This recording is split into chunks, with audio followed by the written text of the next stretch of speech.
Hello everyone, welcome back to the channel. आज हम बात करने वाले हैं एनटीए नेट मैनेजमेंट के प्रीवियस ईयर क्वेश्चन के बारे में। और आज हम बात करने वाले हैं दिसंबर 2019 में पूछे गए कुछ सवाल के बारे में। पिछली वीडियो में मैंने 25 क्वेश्चन को डिस्कस किया था। आज मैं दूसरे 25 क्वेश्चन का डिस्कशन करने वाला हूँ। अगर आप नेट मैनेजमेंट की तैयारी कर रहे हैं या पीएचडी एंट्रेंस की तैयारी कर रहे हैं तो इस चैनल को सब्सक्राइब कर लीजिए। बढ़ते हैं आज के पहले क्वेश्चन की तरफ। उससे पहले ये मेरे बारे में कुछ ब्रीफ इन्फॉर्मेशन है जिसको आप देख सकते हैं। तो आज का पहला क्वेश्चन है, which one of the following is aptly described by 2/10 net 30। तो 2/10 नेट 30 का मतलब क्या होता है? तो नेट 30 का मतलब आपको 30 दिन में पैसा रिटर्न करना है। लेकिन 2/10 का मतलब क्या है कि अगर आप 10 दिन में पैसे रिटर्न करते हैं तो आपको 2% का डिस्काउंट मिलेगा। तो ऑप्शन क्या है इसमें? पहला ऑप्शन क्रेडिट पॉलिसी, दूसरा है क्रेडिट स्टैंडर्ड, तीसरा है क्रेडिट टर्म्स, चौथा है कलेक्शन पॉलिसी। तो पहले देखते हैं क्रेडिट पॉलिसी होता क्या है। तो credit policy may be defined as the set of parameter and principle that govern the extension of credit to the customer. तो अगर आप कोई बिजनेस चलाते हैं, कोई प्रोडक्ट सेल करते हैं, तो आपको एक क्रेडिट पॉलिसी बनानी पड़ती है। जो भी क्रेडिट लेता है आपका कस्टमर, उसके लिए एक पॉलिसी बनानी पड़ती है कि आपको इतने दिन में पैसा रिटर्न करना है, इतना तक आप क्रेडिट ले सकते हैं। जो भी हो उसका प्रिंसिपल आपको बनाना पड़ता है। तो क्रेडिट पॉलिसी के अंदर कौन कौन सा टर्म आता है? क्रेडिट स्टैंडर्ड आता है, क्रेडिट पीरियड आता है, कैश डिस्काउंट और कलेक्शन प्रोग्राम। तो क्रेडिट स्टैंडर्ड क्या होता है? जब भी आप कोई सामान किसी को बेचते हैं, प्रोडक्ट बेचते हैं, तो उस हिसाब से एक स्टैंडर्ड मेंटेन करते हैं। किस कस्टमर को आपको क्रेडिट पे पैसा देना है, या प्रोडक्ट देना है, या किस कस्टमर को नहीं देना है, और कितने दिन के लिए देना है, लिमिट अपना सेट करते हैं। और क्रेडिट पीरियड क्या होता है? एक लिमिट तय करते हैं कि आप इतने दिन के अंदर आपको पैसा रिटर्न करना है। Cash discount, credit period set होने के बाद आप कैश डिस्काउंट उसको देते हैं। अगर आप कैश पेमेंट करते हैं तो आपको इतना % डिस्काउंट मिलेगा, या आप इतने दिन में पैसे पेमेंट करते हैं तो आपको इतना % डिस्काउंट मिलेगा। और कलेक्शन प्रोग्राम क्या है? इस प्रोग्राम के अंतर्गत आप डिसाइड करते हैं कैसे कलेक्शन करना है। रेगुलर कस्टमर को कॉल करना है जिसके पास क्रेडिट बकाया है, उसके बाद उसको नोटिफिकेशन भेजना है। उसका अगर टाइम होने वाला है पैसा जमा करने का, उससे पहले उसको रिमाइंडर भेजना है। तो ये सब कलेक्शन प्रोग्राम में आता है। तो इसका जो आंसर हो जाएगा क्रेडिट टर्म हो जाएगा। ये 2/10 नेट 30 का मतलब है क्रेडिट टर्म। आप दे दिए उसको टर्म एंड कंडीशन कि आप 10 दिन में देते हैं तो 2% डिस्काउंट मिलेगा। ऑब्जेक्टिव क्या है कलेक्शन पॉलिसी का? To achieve timely payment in receivable. और जब भी आप क्रेडिट देते हैं किसी को तो टाइम पे पेमेंट भी चाहिए, तभी आप अगला ऑपरेशन अच्छे से कर पाएंगे, अपना प्रोडक्ट नया ला पाएंगे, या अगर आपकी फैक्ट्री है तो नया रॉ मटेरियल ला पाएंगे और मैन्युफैक्चरिंग अच्छे से कर पाएंगे। दूसरा इसका ऑब्जेक्टिव है releasing fund locked in receivable. बहुत सारा फंड फंसा हुआ रहता है, किसी को क्रेडिट दे दिए लेकिन वो पैसा रिटर्न नहीं आ रहा है, तो इस पॉलिसी के अंतर्गत आप उसे रिटर्न लेने की कोशिश करते हैं। बैड डेप्ट इससे मिनिमाइज होता है। अगला क्वेश्चन है, the step followed in developing a global पे सिस्टम इन राइट सीक्वेंस। तो ये HR का क्वेश्चन है। HR में पे सिस्टम कैसे डेवलप करते हैं? तो इसका ऑप्शन नंबर 1 सही है। पहला स्टेप है सेट स्ट्रेटेजी सेट करते हैं। उसके बाद आइडेंटिफाई क्रूशियल एग्जीक्यूटिव बिहेवियर, उसका बिहेवियर देखते हैं। Global philosophy framework, identify gaps, systemised pay system and adopt pay policy. अगला क्वेश्चन है, which one of the following describe a combination of manufacturing system design to ensure 100% unit flow to subsequent operation. ये total quality management का question है। इसका जो answer हो जाएगा ऑटोनोमेशन और बैकयोग। इन दोनों में क्या होता है? 100% इन्फेक्शन का सिद्धांत है। और चौथा जो है काइजन, ये काइजन का मतलब होता है रेगुलर इम्प्रूवमेंट। तो इस क्वेश्चन का जो आंसर हो जाएगा पहला और तीसरा, यानी पहला और तीसरा किस में है? ऑप्शन नंबर 3 में। अगला क्वेश्चन है, when each coupon payment and the redemption value of the bond are detached and are issued as a separate and independent instrument are called. पहला ऑप्शन है कूपन्स, दूसरा सर्टिफिकेट्स, तीसरा स्ट्रिप्स, चौथा है warrants. तो पहले बॉन्ड को समझते हैं। एक बॉन्ड होता है कि ये डेट इंस्ट्रूमेंट है। तो अगर आप बॉन्ड लेते हैं, मान लिया अगर आप बॉन्ड लेते हैं मान लिया 100 में, तो इसमें अगर 10% इंटरेस्ट है तो आपको कितना मिलेगा? मैच्योरिटी के टाइम 10%, यानी 1 साल के बाद आप इसको रिडीम करते हैं तो 110 रुपये मिलते हैं। लेकिन कभी कभी क्या होता है कि इससे इंटरेस्ट हटा दिया जाता है। 100 का बॉन्ड है तो आपको 100 ही मिलेगा, और 10% का अलग से कूपन दे दिया जाता है, जो इंटरेस्ट आपको अलग से मिलेगा। तो ये हो गया स्ट्रिप। और जीरो कूपन बॉन्ड किसको बोलते हैं? अगर 100 का बॉन्ड है, इसका वैल्यू बुक वैल्यू, तो आपको क्या होगा? इंटरेस्ट 0 मिलेगा, लेकिन ये डिस्काउंट मिलेगा, आपको 90 में ही मिल जाएगा। जब आप मैच्योर करेंगे, इसको रिडीम करेंगे 1 साल के बाद, तो आपको 100 रुपीज़ इसका जो बुक वैल्यू है प्राइस, वो आपको मिल जाएगा। इस तरह से आपको 10 रुपये का फ़ायदा होगा। ऐसे 110 मिलता है, इसे उल्टा घुमा के इसको कर दिया गया, इसको 0 कूपन बॉन्ड भी बोल सकते हैं। तो इसका आंसर हो जाएगा तीसरा ऑप्शन स्ट्रिप्स। अगला क्वेश्चन है which one of the following statement is true. तो पहला ऑप्शन है desire for a commodity backed by ability and willingness to pays demand. तो ये ऑप्शन बिल्कुल सही है, पहला ऑप्शन। अगला क्वेश्चन है entrepreneur are motivated to start business enterprise because of various factor. पहला है एम्बिशियस फैक्टर, मतलब वो बहुत ही एम्बिशियस है। दूसरा है कंपेलिंग फैक्टर, मतलब कोई उसको फोर्स कर रहा है। तीसरा है फैसिलिटेटिंग फैक्टर, मतलब कोई उसको फैसिलिटी दे रहा है कि आप एंटरप्रेन्योर बनिए, फैसिलिटी उसको प्रोवाइड किया जा रहा है या उसके पास फैसिलिटी ऑलरेडी है ताकि वो एंटरप्रेन्योर बन सके। चौथा है फैमिली फैक्टर, फैमिली में कोई उसका एंटरप्रेन्योर है तो वो भी एंटरप्रेन्योर बनना चाहेगा, उसके बाद से मोटिवेट होगा या फिर फैमिली उसको सपोर्ट करती है। तो ये चारों फैक्टर इसका सही होगा, ऑप्शन नंबर 4 सही है। अगला क्वेश्चन है reason behind the growth of financial market globally are. Financial market globally क्यों ग्रो कर रहा है। तो पहला है करेंसी फ्लक्चुएशन, दूसरा है डीरेगुलेशन, तीसरा है इंटरनेशनल बैंक और चौथा इंफॉर्मेशन टेक्नोलॉजी। तो चौथा ऑप्शन जो है इंफॉर्मेशन टेक्नोलॉजी, वो इसका रीज़न है क्योंकि इंफॉर्मेशन टेक्नोलॉजी बढ़ा तो एक दूसरे से कम्युनिकेशन अच्छे हो गया, तो इंटरनेशनल बिजनेस भी बढ़ता है। इंटरनेशनल बैंक खुलने से पेमेंट लेना आसान हो गया इस कंट्री से उस कंट्री। डीरेगुलेशन का मतलब होता है गवर्नमेंट जो है कुछ रूल में ढील देती है ताकि एक्सपोर्ट इंपोर्ट अच्छे से हो सके, लोग नया बिजनेस कर सके दूसरे कंट्री वाले आके अपने कंट्री में, तो वो डीरेगुलेशन होता है। ये तीनों रीजन है, करेंसी फ्लक्चुएशन इसका रीजन नहीं है। तो ऑप्शन नंबर 2, 3 और 4 सही है। तो 2, 3 और 4 किस में है, ऑप्शन नंबर 4 में। अगला क्वेश्चन है methods of the job training are. पहला ऑप्शन है lecture, simulation and laboratory training, दूसरा है playing, vestibule training and video presentation, तीसरा ऑप्शन है जॉब रोटेशन एंड कोचिंग, चौथा है जॉब इंस्ट्रक्शन ट्रेनिंग। तो इसका जो है पहला और दूसरा ऑप्शन सही होगा, यानी ऑप्शन नंबर 2 सही है। तो ऑन द जॉब ट्रेनिंग के बारे में देखते हैं। ऑन द जॉब ट्रेनिंग क्या होता है, जो जॉब के दौरान ट्रेनिंग दिया जाता है जॉब करते हुए, यानी लर्निंग बाय डूइंग इसको बोल सकते हैं। जैसे कोचिंग हो गया, जॉब रोटेशन हो गया, इस डिपार्टमेंट से उस डिपार्टमेंट में भेज कर उसको ट्रेनिंग दिया जाता है, कुछ कमेटी बनाकर ट्रेनिंग दिया जाता है सुपरवाइजर के अंतर्गत रख के। लेकिन ऑफ द जॉब ट्रेनिंग क्या होता है, बाहर अपने ऑर्गेनाइजेशन से बाहर ट्रेनिंग लेते हैं, जैसे अप्रेंटिसशिप है, क्लासरूम ट्रेनिंग है, इंटर्नशिप लेते हैं या ई लर्निंग। तो वेस्टिबुल ट्रेनिंग क्या है, training centre called vestibule is set up actual job condition are duplicated और स्टिमुलेटेड, यानी एक्चुअल जॉब कंडीशन बना के उसको ट्रेनिंग दिया जाता है। खासकर टेक्निकल फील्ड में ऐसा किया जाता है, एक्चुअल कंडीशन बनाया जाता है। जैसे अगर मैकेनिकल है तो उसको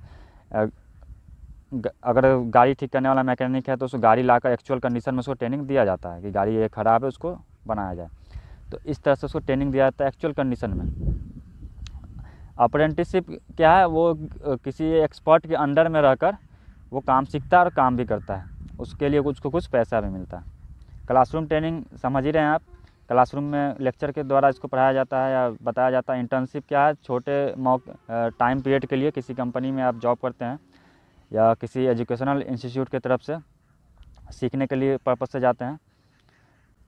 अगला क्वेश्चन है Pearl Limited company purchase a van for 12,000 making a down payment of 5,000 cash and signing a 7,000 note payable in 60 days as a result of transaction. मतलब कि वैन खरीदा ये कंपनी 12,000 का, लेकिन उसको 5,000 रुपया ही दिया, 7,000 रुपया उसको बकाया हो गया। तो टोटल एसेट विल इंक्रीज 12,000, नहीं एसेट उसका 12,000 इंक्रीज नहीं हुआ क्योंकि 7,000 तो उसका लायबिलिटी हो गया। टोटल लायबिलिटी विल इंक्रीज ₹7,000, ये सही है। This transaction will not have immediate effect on honour equity in the business, ये भी सही है। From the point of view of short term creditor this transaction will make business more liquid, नहीं liquid नहीं होगा, यानी ऑप्शन 2 और 3 सही है। 2 और 3 किस में है, लास्ट ऑप्शन चौथा में।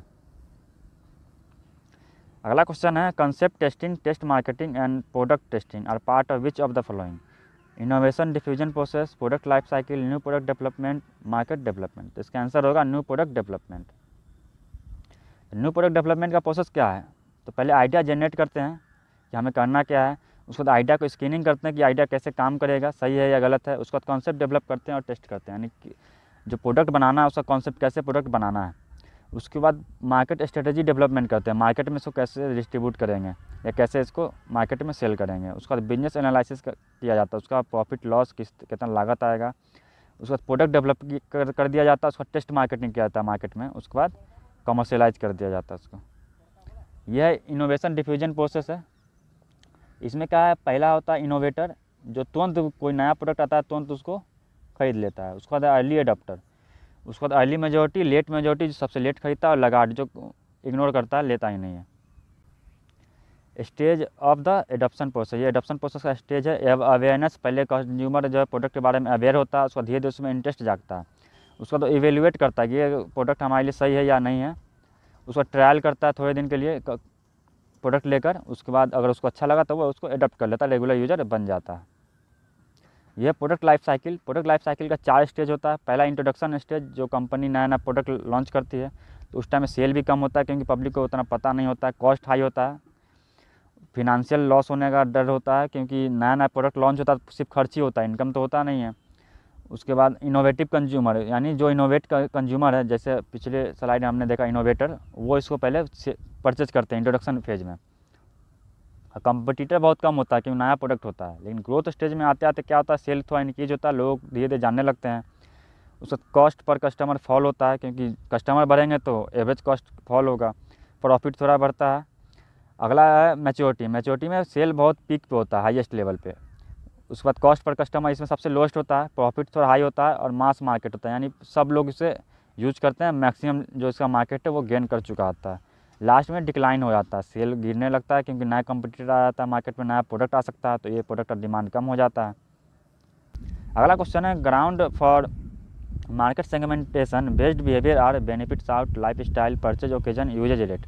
इसमें क्या है, लाइफ स्टाइल क्या है, साइकोग्राफिक सेगमेंट में आता है, बाकी जो है तीनों वो बिहेवियर में आता है। तो इसका ऑप्शन होगा 134, 134 किस में है, दूसरे ऑप्शन, यानी दूसरा ऑप्शन सही है। तो इसमें सेगमेंटेशन का दिया हुआ, डेमोग्राफिक में क्या आता है, आपका एज जेंडर के हिसाब से अगर कोई प्रोडक्ट का प्लानिंग होता है तो वो होता है demographic segmentation, level of education, religion सब इसमें आ गया। साइकोग्राफिक में क्या होता है, लाइफ स्टाइल होता है, आपका believe, value, life goal, hobby क्या है, उस हिसाब से सेगमेंट किया जाता है। ज्योग्राफी तो जगह के हिसाब से हो गया, रीजन, सिटी। बिहेवियर में क्या हो गया, आपका हैबिट कैसा है, बेनिफिट आप क्या देखना चाह रहे हैं, कौन सा बेनिफिट आप खोज रहे हैं प्रोडक्ट में। अगला क्वेश्चन है मैच द फॉलोइंग, इसमें है करियर प्लानिंग, करियर डेवलपमेंट और करियर मैनेजमेंट और ह्यूमन रिसोर्स प्लानिंग के बारे में। तो इसका जो आंसर हो जाएगा ऑप्शन नंबर 2, ए का वन क्या है, करियर प्लानिंग किसको बोलते हैं, process where by an individual set career goal and identify the means to achieve him, यानी एक इंडिविजुअल जो है करियर गोल सेट करता है और प्लानिंग करता है कि कैसे उसको अचीव किया जाए। दूसरा करियर डेवलपमेंट, इसका क्या होगा, चौथा option. Career development refers to a formal approach used by the firm to ensure that people with proper qualification experience are available when needed. तो ये क्या होता है, ये अप्रोच है किसका, ऑर्गेनाइजेशन का।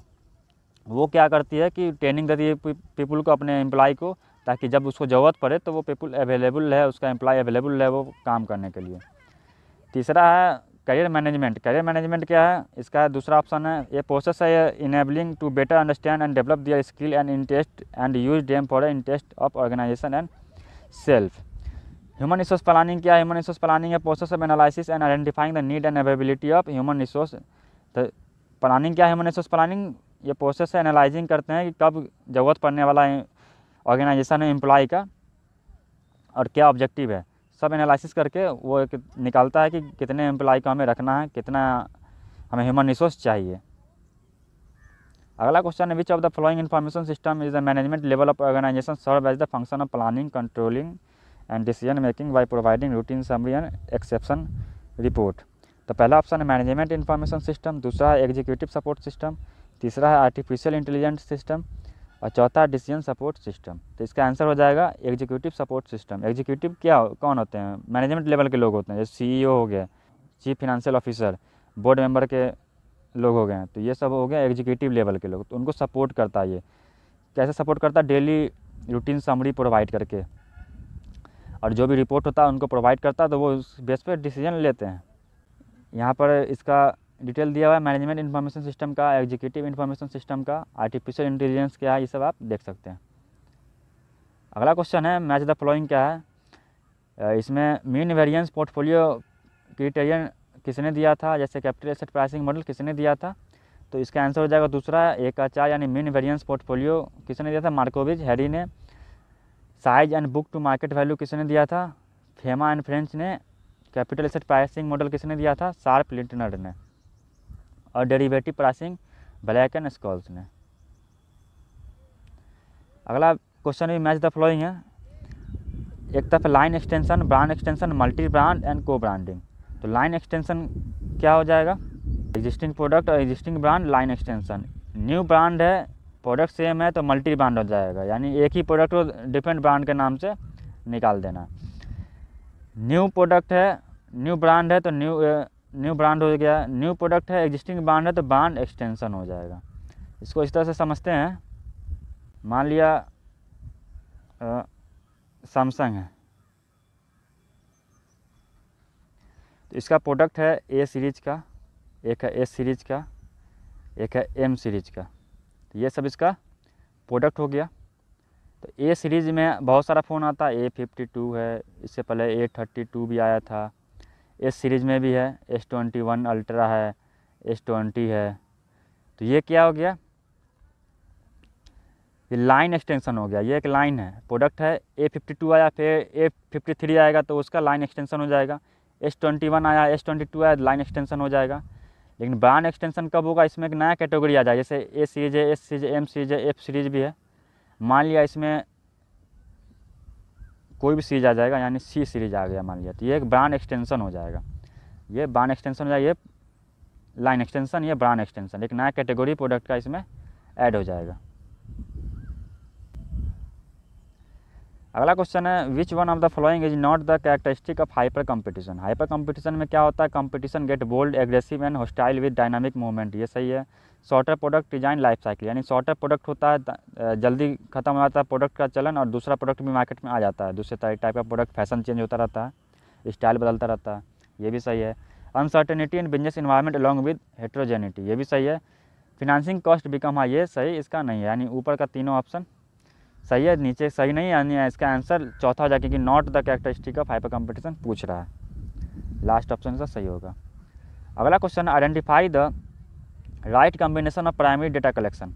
तो प्राइमरी डेटा कलेक्शन क्या, ऑब्जर्वेशन ये भी प्राइमरी हो जाएगा, एक्सपेरिमेंटेशन ये भी प्राइमरी हो जाएगा, कॉर्पोरेट डेटाबेस ये प्राइमरी नहीं होगा, ये सेकेंडरी हो जाएगा, और चौथा सर्वे मेथड ये भी प्राइमरी डेटा हो जाएगा, यानी 1, 2 और 4 ऑप्शन सही है। ऑप्शन नंबर 3 सही है। अगला क्वेश्चन है, which one of the following fully capture foreign exchange risk of manufacturing enterprise, यानी फॉरेन एक्सचेंज का रिस्क क्या है, transaction exposure, economic exposure, translation exposure, ये तीनों इसका रिस्क है। ये चौथा ऑप्शन इसका सही नहीं है, करेंसी एक्सपोजर, यानी इसका आंसर हो जाएगा 1, 2, 3, लास्ट वाला ऑप्शन चौथा। अगला क्वेश्चन है, on which of the following principle is Andrew Carnegie view on corporate social responsibility. इसमें पहला ऑप्शन है Peter principle, scalar principle, charity principle, steward principle. तो इसका तीसरा चौथा ऑप्शन सही है, यानी ऑप्शन नंबर 3।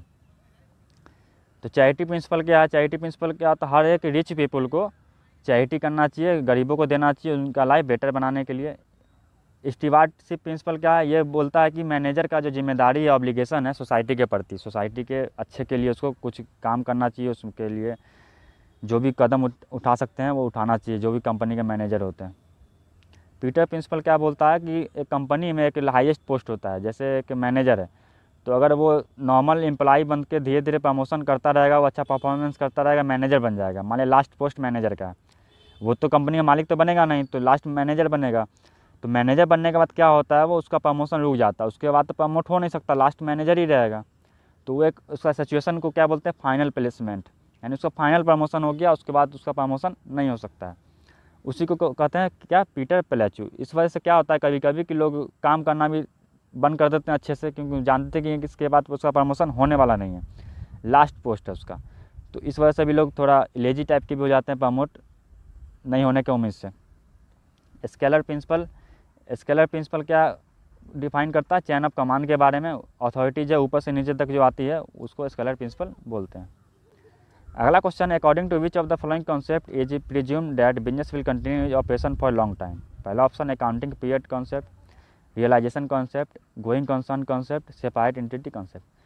तो business will continue its operation for long time, यानी ये किस के अंतर्गत आता है, ये गोइंग कंसर्न कॉन्सेप्ट के अंतर्गत आता है, मतलब ये गोइंग जाता रहेगा, कभी रुकेगा नहीं, हमेशा के लिए कंपनी रहती है। दूसरा है रियलाइजिंग कॉन्सेप्ट। रियलाइजिंग कॉन्सेप्ट क्या है, जब भी अब अकाउंटिंग में कोई भी ट्रांजेक्शन लिखते हैं, जब वो रियलाइज हो जाए, यानी हमारे पास पैसा आ जाए, तो हम उसको अकाउंटिंग में लिखते हैं। गोइंग कंसर्न तो आप समझ गए, अकाउंटिंग पीरियड कॉन्सेप्ट, जैसे इंडिया का पीरियड क्या था अकाउंटिंग पीरियड का, अप्रैल टू मार्च, यानी कोई भी हिसाब जो अप्रैल टू मार्च में होता था, फिर अप्रैल से नया हिसाब शुरू होता था, 31 मार्च को क्लोजिंग हो जाता था पुराना अकाउंट का, और अप्रैल में शुरू होता है। Separate entity concept, separate entity concept क्या बोलता है कि ऑनर जो है कंपनी से अलग होता है, एक कंपनी एक अलग ही एंटिटी है, उसको अलग ही इंडिविजुअल की तरह ट्रीट किया जाता है, ऑनर को अलग है, ऑनर उससे अलग है कंपनी से। ये बाकी कॉन्सेप्ट भी यहाँ पर दिया हुआ है। अगला question, human resource management help build successful cross border lines by ensuring that organization spend 20% of their HR budget on cross-border. A strategy is placed before embarking on a cross-border alliance. Organization that export their idea to other society and culture. International joint venture are staffed by high quality manager.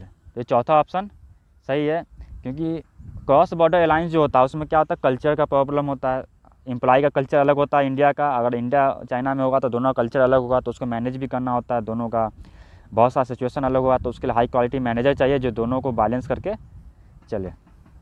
अगला question है, match the following.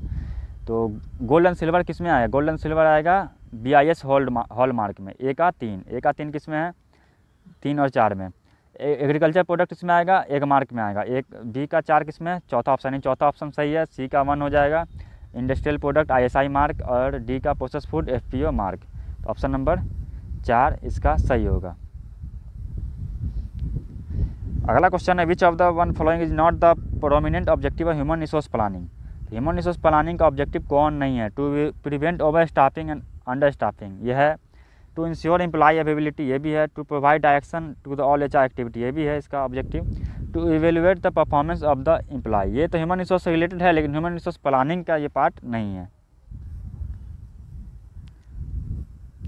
अगला question, a technique in which the group consist of person who are physically disperse and are anonymous to the one another is called, इसका answer होगा Delphi technique.